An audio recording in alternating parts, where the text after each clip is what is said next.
अहिल्यानगर शहराचे आमदार माझे मित्र आदरणीय संग्राम भैया, आजच्या या मेळाव्याचे आयोजक माझे सहकारी माननीय विजूभाऊ आवटी, व्यासपीठावर उपस्थित असलेले माननीय अशोकजी सावंत, सर्व उपस्थित असलेले महायुतीचे सन्माननीय पदाधिकारी, आलेले सर्व आमच्या माता भगिनी, ग्रामस्थ, सन्माननीय पत्रकार आणि मित्रांनो, आज माननीय अजितदादांना दसऱ्याच्या निमित्ताने अनेक कार्यक्रम होते, तरी सुद्धा त्यांनी वेळात वेळ काढून आपल्या पारनेर शहरासाठी वेळ दिला.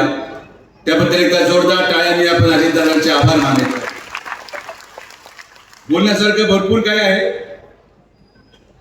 पण एवढा लवकर हे बोलून उपयोग नाही.